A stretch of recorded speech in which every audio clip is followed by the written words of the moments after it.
Hello everyone, welcome back in the physics class. I welcome you on this online digital platform of Prince EduHub. My dear students, in the last class we discussed about the applications of Gauss theorem.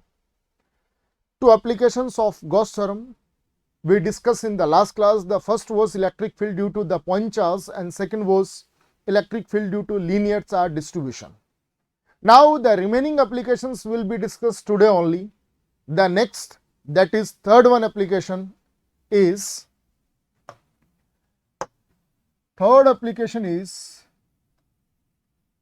electric field due to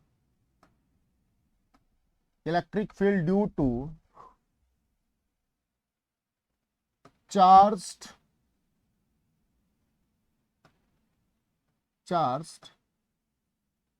infinite sheet.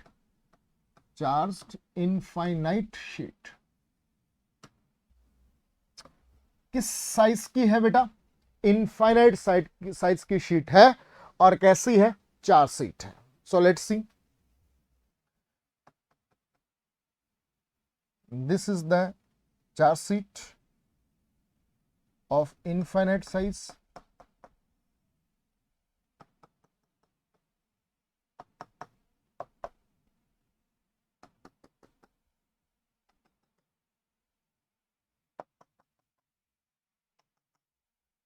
Charge sheet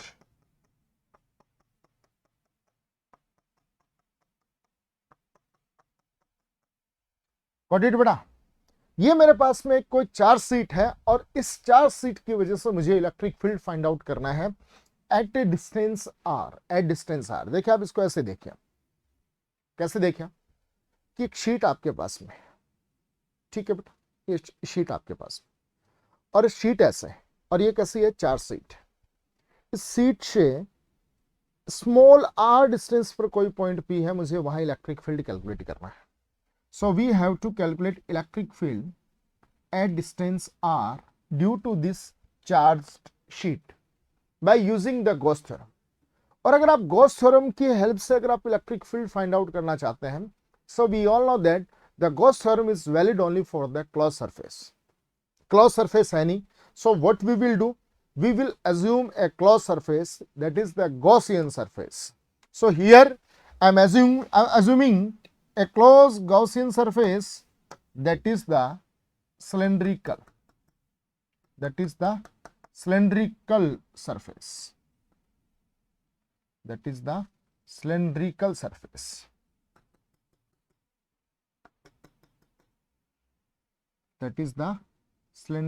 surface. The distance is also r. ऐसे देखिए, ये sheet आपके पास में है और ये मैंने एक सिलेंडर का, इस मार्कर को आप क्या समझिए? सिलेंडर समझिए, ऐसे. ठीक है बेटा. तो यहां से ये कितने डिस्टेंस पर है? आर डिस्टेंस पर है. ये भी कितने पर है? आर पर है. So first of all, according to Gauss, closed surface integral of electric field is equals to summation q in upon epsilon naught. तो देखिए बेटा, एक सिलेंडर के पास में, जैसे अपने प्रीवियस हेडिंग में भी बात हुई थी, वहां पर भी सिलेंड्रिकल सरफेस अपन एज्यूम की थी. How much elements we assumed on the cylindrical surface? We all know that the cylinder has the three surfaces, two circular and one is the curved. So I have to assume three elements. First is the ds1, सबसे पहले वाला ds1 इस surface पर. Second is the ds2 and third one is the ds3. और यहां पर इस circular faces का एरिया कितना अज्यूम कर लीजिए? a, और इस सर्कुलर फेस का भी area a. ds1, ds2 and this one is the ds3. बेटा पॉजिटिव की वजह से इलेक्ट्रिक फील्ड कैसा होता है? देखिए शीट ऐसे है, ये पॉजिटिवली चार्ज है और बात हो चुकी है अपनी, बहुत बार ये रिकॉल करवाया जा चुका है. Due to the positive charge the electric field is outward. तो इलेक्ट्रिक फील्ड कैसा होगा? आउटवर्ड होगा. शीट पॉजिटिवली चार्ज है तो electric field is outward.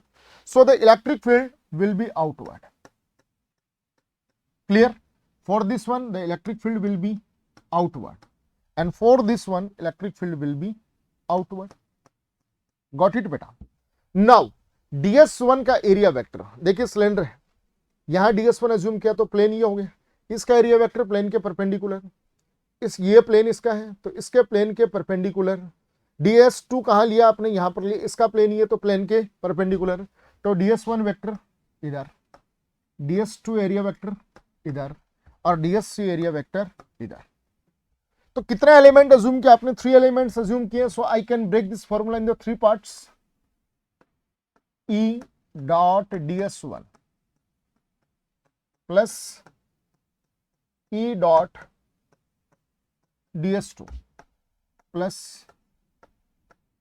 E dot ds3 is equals to summation q in upon epsilon naught। बेटा देखिए, open कीजिए आप इसे, क्या आएगा, E ds1 cos theta, E ds2 cos theta, E ds3 cos theta. So E ds1 cos theta, E ds1 cos theta, E ds1 cos theta plus E ds2 cos theta plus E ds3 cos theta is equals to summation q in upon epsilon naught। यहां पर theta में E और ds1 में, E और ds2 में, यहाँ theta E और ds3 में। देखिए बेटा कितना था एंगल है, here angle is the 0 degree because E and ds1 both are in same direction। Here theta is 90 and here theta is 0, so here theta is the 0 degree, here theta is 0 degree, theta is 0, theta is 90 degree and theta is 0 degree। What is the value of cos 90? Cos 90 is the 0. So this whole term will be 0. ये कितनी term बची बेटा, E ds1 plus E ds3 is equals to summation q in upon epsilon naught। ds1 का देखो E बाहर आएगा, ds1 का surface integral plus E बाहर ds3 का सरफेस इंटीग्रल, तो क्या रहा, E ds1 plus E surface integral of ds3 is equals to summation q in upon epsilon naught. बेटा ds1 का सरफेस इंटीग्रल का मतलब क्या, ds1 जहां जूम किया उसका सरफेस एरिया, ds1 कहां लिया आपने, इस पर, तो इसका टोटल एरिया कितना जूम कर रखा आपने, ऑलरेडी a कर रखा है, इसका भी कितना कर रखा है, a कर रखा है, तो क्या आएगा, it will B EA plus EA is equals to summation q in upon epsilon naught। EA plus EA 2EA is equals to summation q in upon epsilon naught। बेटा summation q in कौन होता है, total charge enclosed by closed surface, total charge enclosed by closed surface। इस closed surface ने कितना charge enclose कर रखा है। बेटा यहां पर देखिए एप्लीकेशन क्या अपने पास, शीट की वजह से, और शीट है तो चार्ज कहां है, इस शीट के सरफेस पर है। So which type of charge distribution we have the surface charge distribution, and for surface charge distribution the surface charge density sigma is equals to q by A, charge per unit area, so q will be sigma into A, yes और no बेटा। तो q किसका क्या put करूंगा, sigma A upon epsilon naught, a to a cancel out, so E is equals to sigma upon 2 epsilon naught, electric field due to the charge sheet. बेटा एक चीज देखिए, शीट की वजह से इलेक्ट्रिक फील्ड कितना है, सिग्मा अपॉन 2 एप्सिलॉन नॉट। क्या कहीं पर भी ये इलेक्ट्रिक फील्ड आर पर डिपेंड कर रहा है क्या, फॉर्मूले में कहीं आ रहा है क्या, जी नहीं आया, इसका मतलब ई आर पर डिपेंड करता ही नहीं है। So what we can say that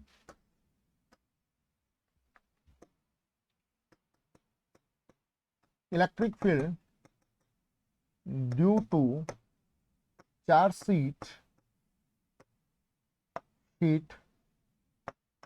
do not depends on distance, do not depends on distance.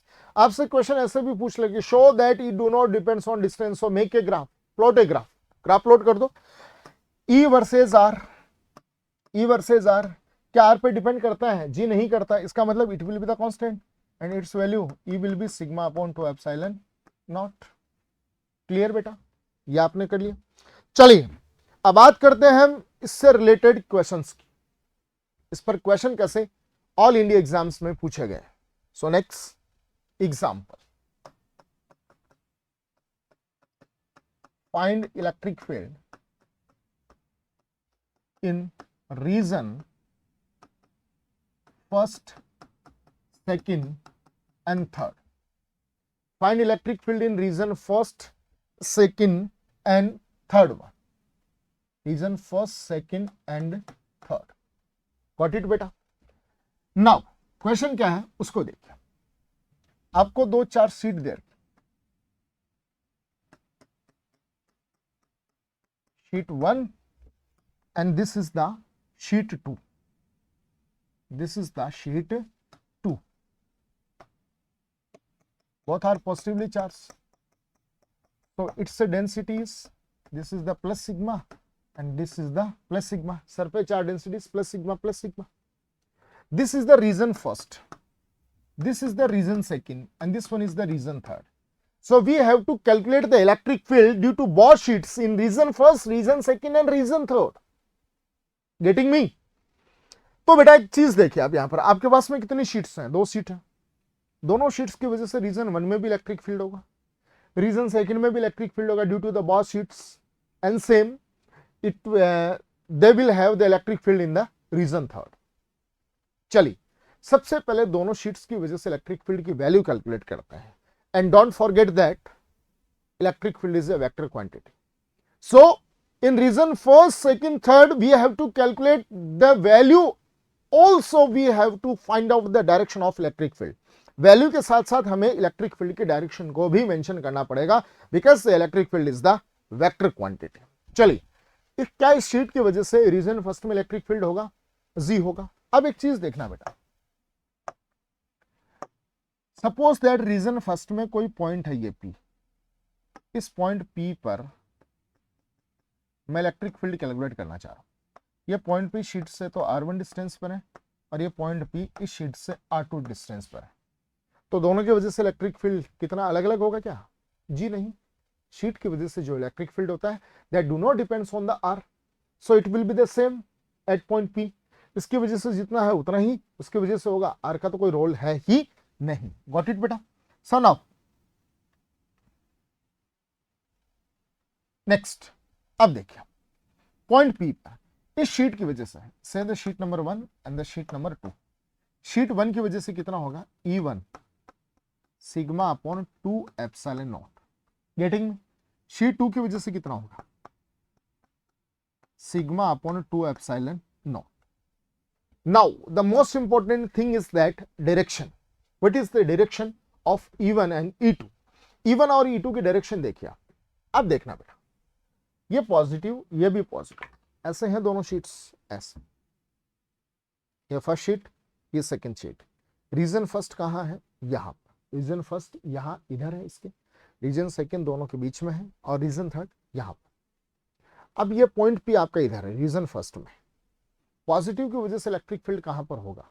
Outward. Positive की वजह से electric field is always outward, तो पॉइंट पी यहाँ पर है।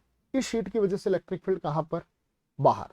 देखिए वैल्यू तो कितनी? सिग्मा अपॉन 2 एप्सिलॉन नॉट, और डायरेक्शन किधर आएगी? पॉजिटिव की वजह से पॉइंट से बाहर। ये शीट भी कैसी है? पॉजिटिव है, तो पॉजिटिव की वजह से पॉइंट यहां पर है, तो इलेक्ट्रिक फील्ड की value sigma upon 2 epsilon naught, और डायरेक्शन किधर? इधर ही होगी, पॉइंट से बाहर की तरफ। सो E1 की डायरेक्शन किधर? इधर, और E2 की डायरेक्शन भी इधर। यह बहुत सिंपल सा काम है। अगर आप कई गाइड में इसका सॉल्यूशन देखते हैं तो आपको कैसे मिलेगा? E1 is equals to sigma upon 2 epsilon naught plus n cap। तो बेटा n cap कौन है? n cap is the unit vector. इधर वाली डायरेक्शन का जो यूनिट वेक्टर लिया उसने वो प्लस n cap ले लिया, और इधर वाली डायरेक्शन का कैसा ले लेगा? वो अगला माइनस n cap ले लेगा, कोई फर्क नहीं पड़ेगा उसका। Got it? तो देखिए बेटा, दोनों की डायरेक्शन कैसी सेम है तो दोनों ऐड होंगे, तो ई नेट कितना आ गया, sigma upon 2 epsilon naught plus sigma upon 2 epsilon naught, getting me. तो E net is equal to sigma upon epsilon naught, sigma upon epsilon naught. Net electric field आ गया रीजन फर्स्ट में। ठीक है बेटा, अब बात करते हैं रीजन सेकंड में। रीजन सेकंड में इसकी वजह से कितना होगा, E1 will be sigma upon 2 epsilon naught, और इसकी वजह से भी E2 भी कितना होगा, तो वैल्यू में तो कोई दिक्कत ही नहीं है, sigma upon 2 epsilon naught, sigma upon 2 epsilon naught. Now it's time to find out the direction of E1 and E2। देखो पॉजिटिव है, ठीक। अब पॉजिटिव है तो कैसे होगा, ये पॉइंट इसके लिए इधर है, ये पॉइंट इसके लिए इधर। पॉजिटिव के लिए इलेक्ट्रिक फील्ड पॉइंट से बाहर, तो E1 इधर, इस पॉजिटिव के लिए इलेक्ट्रिक फील्ड पॉइंट से बाहर। अब ऐसे मत कर देना सर पॉजिटिव है तो इसके लिए भी इधर होगा, अजी नहीं, पॉइंट किधर है आपका, पॉइंट से बाहर। तो इसके लिए फर्स्ट शीट है, पॉइंट यहां पर है, वैल्यू कितनी इसकी वजह से सिग्मा अपॉन 2 एप्सिलॉन नॉट, और direction outward from the point. इसकी वजह से इधर पॉइंट है सिग्मा अपॉन 2 एप्सिलॉन नॉट, और पॉइंट से बाहर। तो E1 की डायरेक्शन इधर और E2 की डायरेक्शन इधर, वैल्यू दोनों की same, direction opposite, both will cancel out and E net will be 0. So the net electric field in the region second will be 0. कहीं पर भी देख लो यार, अब R पे तो डिपेंड करता नहीं है, चलो यहां कहीं पर भी बात करो, the net electric field will be 0. Similarly in region third, sheet first की वजह से sigma upon 2 epsilon not, E2 की वजह से भी सिग्मा अपॉन 2 एप्सिलॉन, ठीक है बेटा, sigma upon 2 epsilon naught, sigma upon 2 epsilon naught. अब डायरेक्शन की बात की, sheet first sheet second, point किधर है, रीजन थर्ड इधर है ना, तो इसकी वजह से सिग्मा अपॉन 2 एप्सिलॉन और डायरेक्शन बाहर, इसके भी पॉइंट किधर है, इधर है, तो सिग्मा अपॉन 2 एप्सिलॉन और डायरेक्शन बाहर पॉइंट की तरफ, तो दोनों की डायरेक्शन कैसे सेम, तो नेट कितना आएगा, डायरेक्शन सेम है तो ऐड होंगे, sigma upon 2 epsilon naught plus sigma upon 2 epsilon naught, तो कितना हो गया, sigma upon epsilon naught, getting me. तो रीजन थर्ड और रीजन फर्स्ट में तो इलेक्ट्रिक फील्ड होगा ड्यू टू दिस कॉन्फ़िगरेशन, और रीजन सेकंड में आपका इलेक्ट्रिक फील्ड नहीं होगा।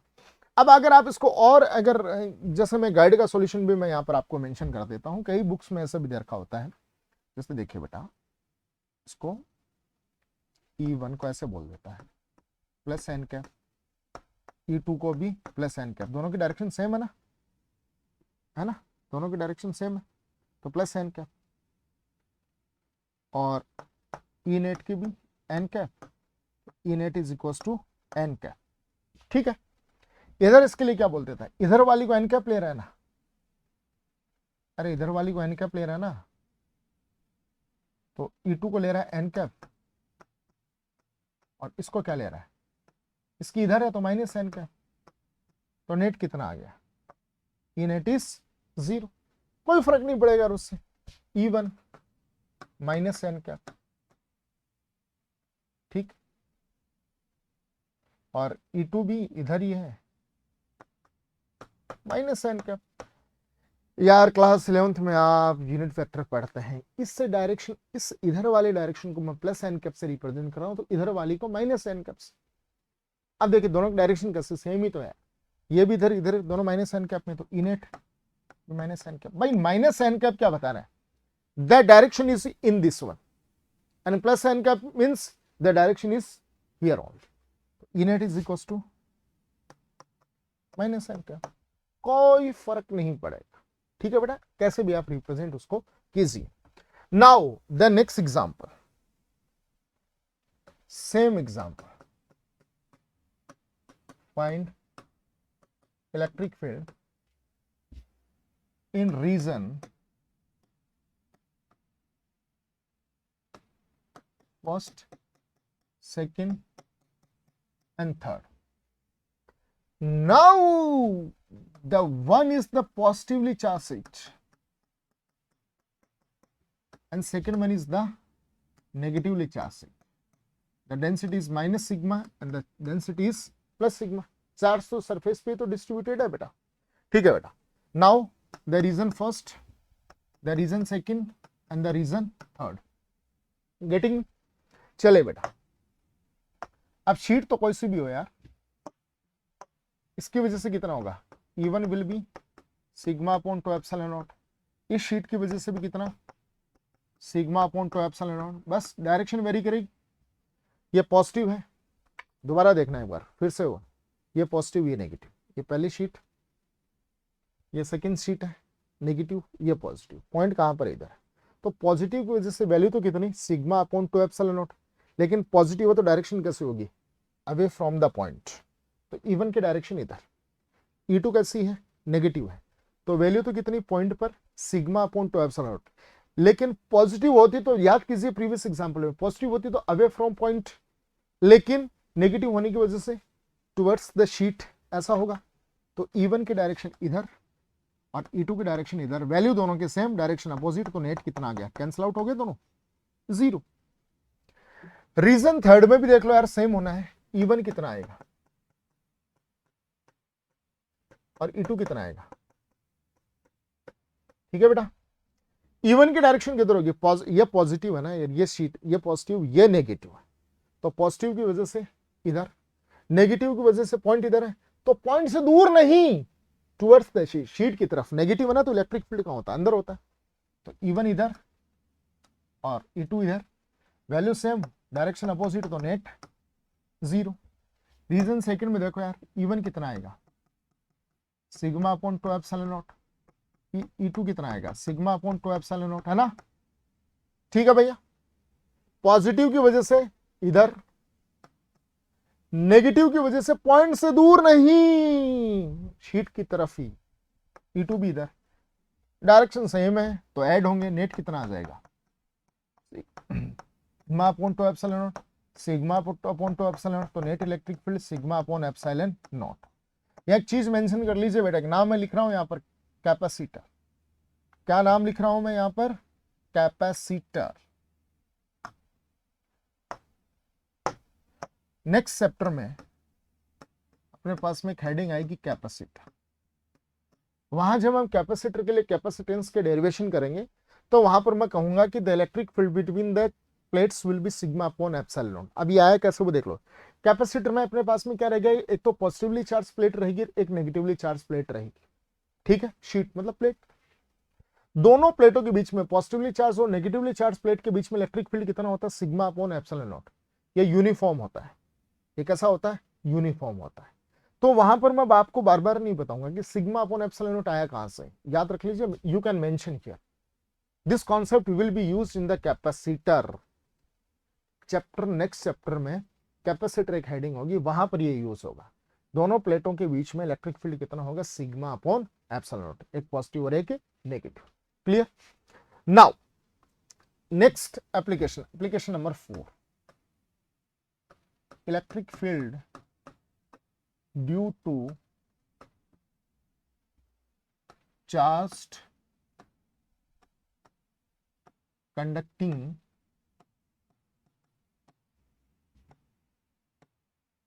spherical electric field, देखिए इसको, number 4, electric field due to charged conducting spherical shell। देखो आपको एक तो सबसे पहले ये बात समझ में आनी चाहिए कि what is the mean by spherical shell. देखो ऐसा भी हो सकता है, एक चीज दिमाग में बिठा लो, अगर कंडक्टर है ना, आई होप ये तो सबको पता होगा कि कंडक्टर क्या होता है। Conductors are that solids which can flow easily current. ये करंट इलेक्ट्रिसिटी चैप्टर में हम डिस्कस भी करने वाले हैं, और ये क्लास 10th में भी आप डिस्कस कर चुके हैं कि व्हाट इज द कंडक्टर। जो कंडक्टर है बेटा, कंडक्टर वो होते हैं जो इजीली करंट फ्लो करते हैं। अब कंडक्टर में चाहे सॉलिड स्फीयर, कौन हो रहे बेटा, सॉलिड स्फीयर, और चाहे स्फेरिकल सेल, है ना। स्फेरिकल सेल मतलब आप यूं मान लीजिए, बॉल देखिए आपने, रबर वाली बॉल, कहीं से वो अंदर से खाली होती है क्या, जी नहीं, तो वो तो सॉलिड स्फीयर है। और घड़ा देखा, मटका देखा, पोट, उसका जो मुंह है उसको बंद कर दीजिए, तो ऐसे गोल गोल हो गया वो स्पेयर आपके पास। वो अंदर से कैसा खाली है, वो तो स्पेरिकल सेल और बोल है आपका सॉलिड स्पेयर। अगर कंडक्टर दोनों है तो दोनों का बिहेवियर कैसा होगा, सेम होगा, सेम डेरिवेशन होगा। कंडक्टर के अंदर कभी भी चार्ज नहीं होता है, ध्यान रखना। कंडक्टर के अंदर हमेशा चार्ज कितना होता है, जीरो होता है। चार्ज कहां पर होता है, सारा का सारा बाहर होता है, सरफेस पे होता है। चार्ज कहां पर होता है बेटा, सरफेस पर होता है, ठीक है। लेकिन अगर इंसुलेटर है, अगर कैसा है स्पेयर इंसुलेटर है, तो चार्ज सरफेस पर नहीं, कहां पर होता है, उसके अंदर होता है, उसके वॉल्यूम में होता है, अंदर होता है पूरा। जैसे मटके के अंदर आप पानी नहीं डालते क्या, वो पानी कहां पर, उसके कंप्लीट वॉल्यूम में है ना, तो वैसे चार्ज उसके अंदर होता है। तो स्पेरिकल सेल की वजह से मुझे इलेक्ट्रिक फील्ड निकालना है। So we have a spherical shell of radius r and this is the charged spherical cell. Getting me beta? The charge on the sphere is q. अब बड़े गौर से सुनना बेटा इसको। We have to find out the electric field at point P, at point Q and at point X. We have to find out the electric field at point P, at point Q and at point X due to this charged spherical cell. ये जो charge spherical cell है, इस spherical cell पर जो charge है उसकी वजह से मुझे पॉइंट पी, पॉइंट क्यू और पॉइंट एक्स पर इलेक्ट्रिक फील्ड कैलकुलेट करना है। So you can understand easily that we have the total 3 cases. How many cases we have? We have 3 cases, one at point P, second one is the at point Q and third one is the at point X. बेटा point P कहां पर है? Outside the sphere. Point Q कहां पर है? On the surface of sphere, on the surface of sphere. And X is the inside the sphere. So very easy beta.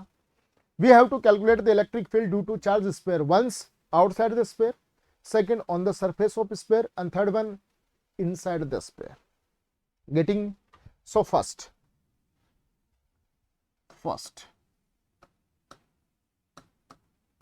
outside sphere. This is my sphere of radius r. This is the center and this is the charge sphere. The charge on sphere is q. I have to calculate electric field at point P. I have to calculate electric field at point P. और बेटा इस point P के जो centre से distance वो कितनी मान लीजिए आप, r। कितनी मान लीजिए, r। तो आउटसाइड का मतलब क्या हुआ, small r is greater than capital R। तो समझ तो आप गए होंगे। Small r greater than capital R मतलब स्मॉल आर कौन होती है, पॉइंट की स्पेयर के सेंटर से डिस्टेंस, पॉइंट की स्पेयर के सेंटर से डिस्टेंस। ये स्मॉल आर है और कैपिटल आर कौन है, radius of the sphere. So small r is greater than capital R. We have to calculate electric field at point P due to this charged spherical cell by using the Gauss theorem. By using the Gauss theorem. And for the Gauss theorem, the necessary condition is that this one is the valid only for the closed surface. This one valid for the closed surface. A closed surface है नहीं, so what I will do? I will assume a hypothetical imaginary closed surface that is known as Gaussian surface. तो मुझे Gaussian surface assume करनी पड़ेगी. So do assume an closed surface.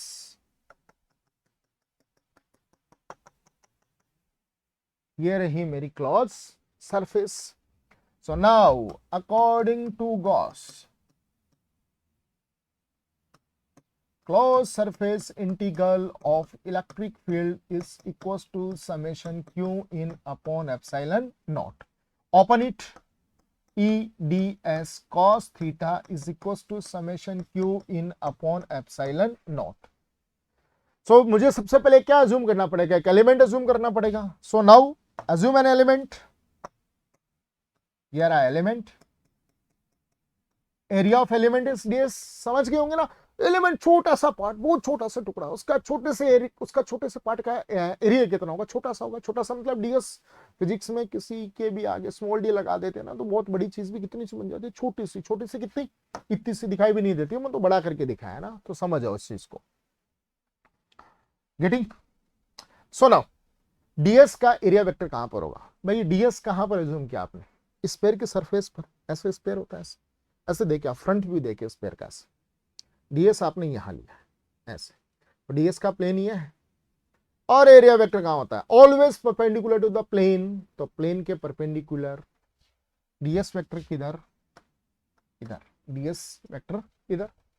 Charge का साथ positive है तो पॉजिटिव के लिए electric field is always radially outward, positive के लिए इलेक्ट्रिक फील्ड हमेशा बाहर, तो electric field is also outward. So it is clear that the angle between the E and ds is the 0 degree. So here the theta is 0 degree. So it will be E ds is equals to summation q in upon epsilon. Who is the summation q in? Summation q is the total charge enclosed by closed surface. इस closed surface के अंदर कितना charge है? उतना ही charge है जितना spare पर, कितना q? q upon epsilon naught. Surface integral of ds, surface integral of ds का मतलब क्या हुआ बेटा? सुनिए बात, जहां पर ds अज्यूम किया है जिस सरफेस पर, उस सरफेस का सरफेस एरिया आपने ds कहां अज्यूम किया है? इस स्मॉल r रेडियस वाले स्फीयर की सरफेस पे अज्यूम किया है।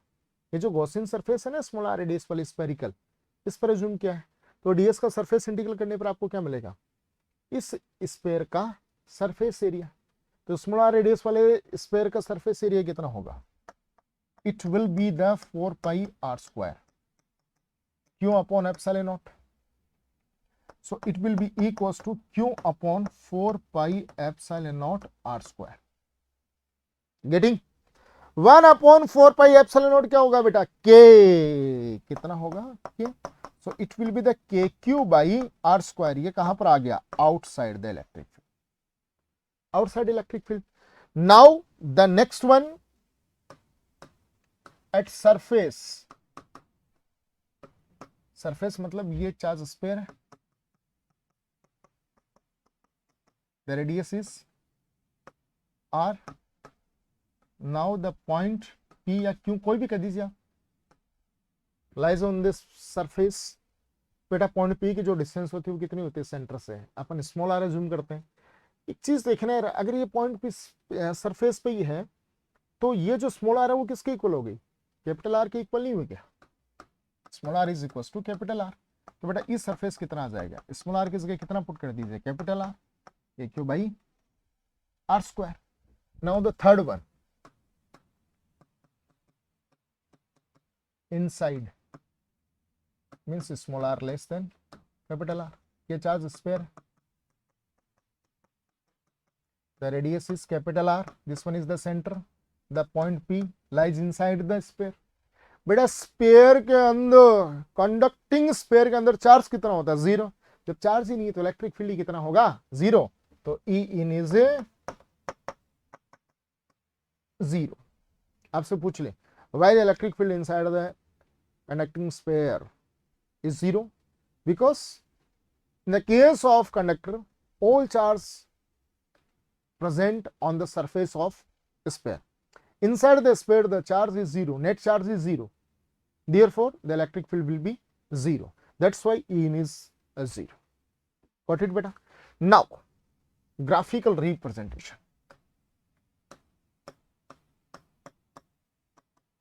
Graphical representation.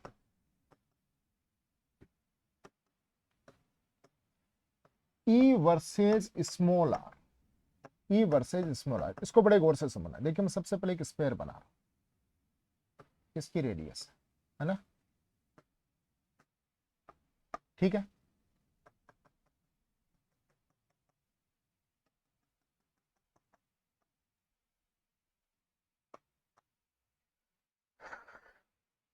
आपसे एक बात पूछूं, ये कौन सा पोर्शन है?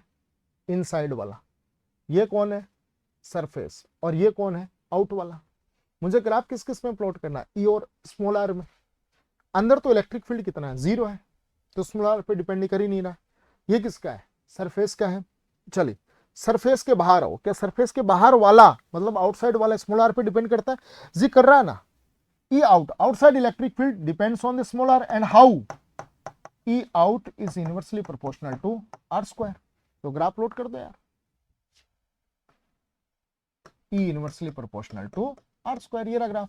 चाहे आप राइट साइड में जाओ, either go in right or in left, E inversely proportional to R square. This is the graph. No need to touch this one. This will touch at the infinite. Infinite पर जाने पर touch होगा ये। क्यों होगा? क्योंकि जहां touch कर दिया वहीं E कितना हो गया? 0। और ऐसा कहा जाता है, ऐसा माना जाता है, we assume that electric field becomes 0 at the infinite. That's why we not touch this one. Next and the last application, actually इस एप्लीकेशन की रिक्वायरमेंट तब पड़ती है जब एनसीईआरटी में हम एग्जाम्पल 1.13 जो एनसीईआरटी है उसका जो 1.13 एग्जाम्पल है, और वो example as it is AIIMS जैसे एग्जाम में डिट्टो पूछा गया है, उस एग्जाम्पल को हम करते हैं तो उसकी रिक्वायरमेंट होती है। The heading is electric field due to charged non conducting sphere, मतलब insulating non conducting sphere. Getting me बेटा, अब नॉन कंडक्टिंग है मतलब इंसुलेटिंग है, कितने रेडियस का, मालूम आर रेडियस का, दिस इज द सेंटर। और बेटा नॉन कंडक्टिंग इंसुलेटिंग है तो सारा चार्ज कहां होगा, inside the sphere, it will be the inside the sphere, so the charge inside the sphere is Q.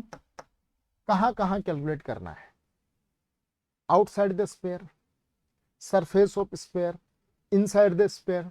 तो बेटा आउटसाइड और सरफेस के जो केसेस हैं वो तो सेम एज इट इज किसके जैसे होंगे, कंडक्टिंग जैसे। देखिए हम आपको करके दिखाते हैं। आउटसाइड लेना है, ये लो point P, small are distance पर आउटसाइड है, क्या करोगे, गॉसियन सरफेस अज्यूम कर ली, क्या कर लिया, एलिमेंट अज्यूम कर लिया, डीएस, डीएस वेक्टर कहां पर आएगा, बाहर, पॉजिटिव की वजह से इलेक्ट्रिक फील्ड भी बाहर, वही according to Gauss.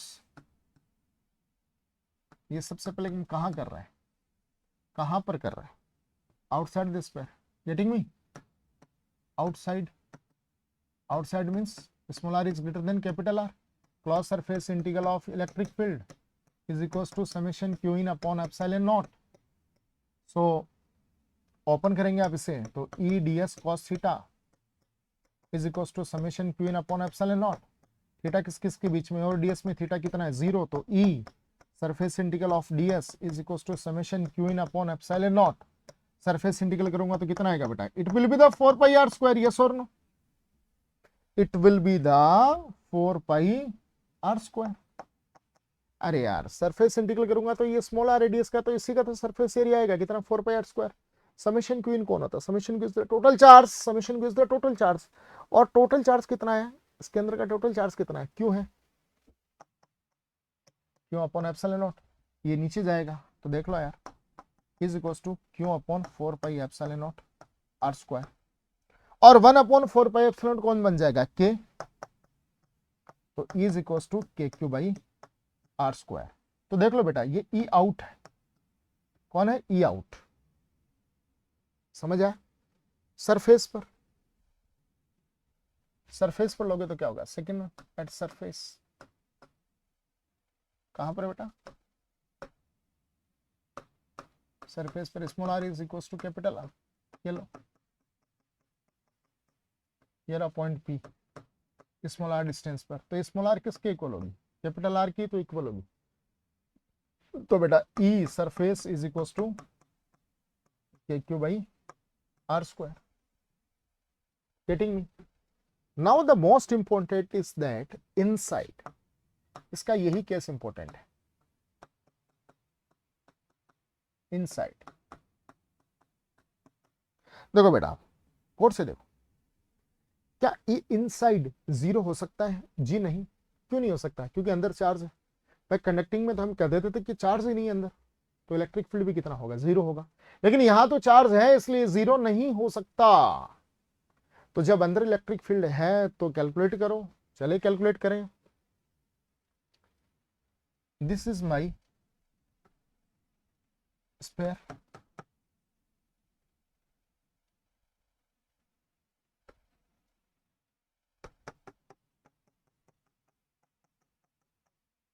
of radius r. Now the point P lies inside the small r, कितना बेटा, स्मॉल आर डिस्टेंस पर है, ठीक है, this is my point P।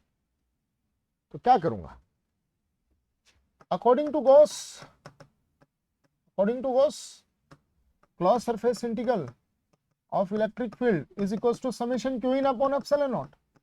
Open करूंगा तो क्या आएगा बेटा, E d s cos theta, dot product है ना, तो summation Q in upon epsilon naught. Theta किस किस के बीच में, ई और डीएस में, तो मुझे सबसे पहले एक तो क्लोज सरफेस अज्यूम करनी पड़ेगी।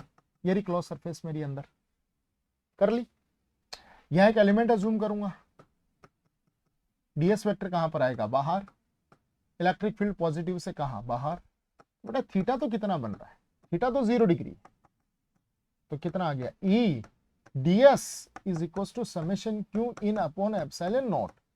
ई सरफेस एरिया कितना आ जाएगा, कितनी रेडियस का है बेटा, स्मॉल आर रेडियस का है ना, ये देखो स्मॉल आर आपको दिख नहीं रहा होगा, कितनी रेडियस का है ये, स्मॉल आर रेडियस का है। कितनी रेडियस का है ये, स्मॉल आर रेडियस का है, ठीक है। तो स्मॉल आर रेडियस का स्क्वायर है तो कितना होगा, 4 pi R square is equal to summation Q in upon epsilon.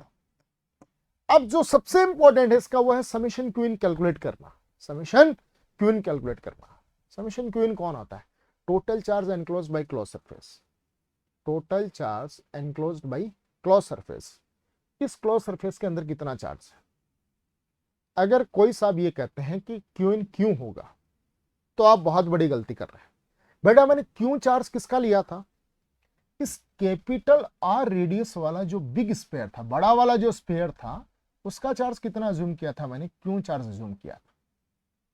तो कैसे स्मॉल आर रेडियस वाले स्पेयर का भी चार्ज क्यों ही होगा क्या, जी क्यों से तो कम होगा, क्या होगा, क्यों से कम होगा। तो इसके चार्ज को मैं कितना कह दूं, क्यू डेस कह दूं, ये क्यू डेस ही तो समेशन क्यू इन होगा ना। तो लिखिए आप E 4 pi R square is equal to Q dash upon epsilon naught. अब क्यू डेस ही तो मुझे कैलकुलेट करना है, क्या कैलकुलेट करना है, क्यू डेस मुझे कैलकुलेट करना है। बेटा क्यू डेस किसका चार्ज है, क्यू डेस तो स्मॉल आर रेडियस, जो स्मॉल आर रेडियस वाला स्पेयर है उसका चार्ज है। और कैपिटल क्यू कौन है, कैपिटल आर रेडियस वाले स्पेयर का चार्ज है। ठीक है साहब, ये भी बात समझ पाए। इंसुलेटिंग है ना, तो सारे का सारा चार्ज है कहां पर, इसके अंदर है। अब मेरी नई लाइन सुनो, ये जो कैपिटल क्यू चार्ज है वो कैपिटल आर रेडियस वाले स्पेयर के वॉल्यूम का चार्ज है। अरे चार्ज तो इंसुलेटर में कहां रहता है, वॉल्यूम में रहता है। कैपिटल क्यू जो चार्ज है वो बड़े वाले स्पेयर के वॉल्यूम का चार्ज है। और क्यू डेस कौन है, स्मॉल आर रेडियस वाला जो स्पेयर है ना, उसके वॉल्यूम का चार्ज है, उसके वॉल्यूम में चार्ज है। तो निकाल सकते हैं यार, बड़े वाले स्पेयर का वॉल्यूम कितना, 4/3 pi are cube, 4/3 pi capital R cube का चार्ज कितना है, क्यू, एक का कितना होगा, Q upon 4/3 pi are cube. तो बेटा 4/3 पाई स्मॉल आर क्यूब का कितना होगा, Q upon 4/3 pi are cube into 4/3 pi small r cube. और यही कौन है रे मेरा बेटा, क्यू डेस है। देखो 4/3 का क्यू, 1 का क्यू अपॉन दिस वन, इसका इसका मतलब छोटे वाले का कौन है, क्यू डेस है। कैसे निकाला, क्यू डेस आ 4/3 पाई से 4/3 पाई कैंसिल आउट। तो बेटा क्यू डेस कितना मिला, q into r cube upon r cube, ये मिल गया आपको कौन, क्यू डेस। क्यू डेस मिल गया, आपको दिक्कत ही नहीं है, क्योंकि E 4 pi R square is equal to Q dash upon epsilon naught. तो ई 4 पाई आर स्क्वायर और क्यू डेस कौन है, Q R cube epsilon naught और आर क्यूब है, कैंसल आउट। ई कितना मिला, Q R upon 4 pi epsilon naught R cube, 1 upon 4 pi epsilon naught कौन बनेगा, के बनेगा। तो ई इज इक्वल टू के Q R upon r cube. ये कौन आया बेटा, ई इन आया है। And clear that E in is directly proportional to small r, E in is directly proportional to small r. अब आपको अगर आप चाहो तो इसको मैं रो की फॉर्म में लिखना चाहूं तो रो की फॉर्म में भी लिख सकता हूं। किसकी फॉर्म में, देखो चार सारा कहां पर है, चार सारा कहां पर है, वॉल्यूम में है। तो रो इक्वल्स टू क्या होता है, क्यू बाई वी। अरे हाँ या ना, क्यू बाई वी ना।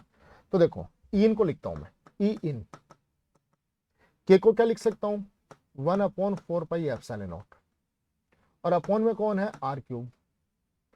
क्यों किसके क्या लिख सकता हूं, rho into V into R, rho V into R, rho V into R, getting me. तो E in is equal to rho R upon 4 pi epsilon naught R cube. और बेटा वी कौन है, वॉल्यूम है, वॉल्यूम कितना होगा 4/3 pi are cube, 4 से 4 pi cancel out, r cube से आर क्यूब कैंसिल आउट। तो बेटा ई इन कितना मिला आपको, रो आर 4 गया, अपॉन में कौन बचा 3 एप्सिलॉन नॉट। ये रहा ई इन, किसकी फॉर्म में बेटा, रो की फॉर्म में। E in again clearly directly proportional to small R, बहुत इजी सा कॉन्सेप्ट है, क्यों ही निकालना ही तो बात है यार।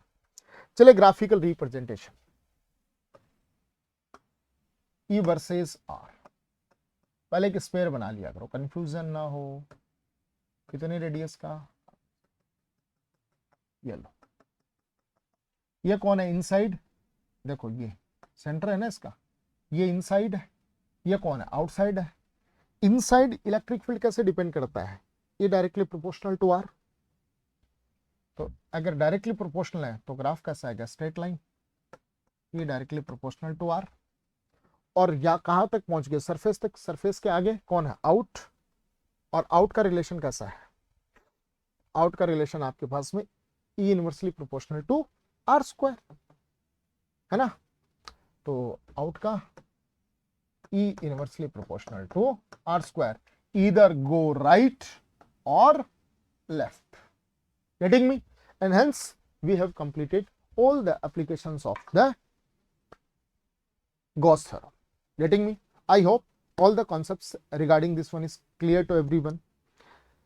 आपको अगर कहीं पर भी किसी भी टॉपिक में अगर कोई डाउट आता है तो आप उस वीडियो को, उस कॉन्सेप्ट को दोबारा से देखिए। After it clear implement your concepts in form of numericals, getting me beta।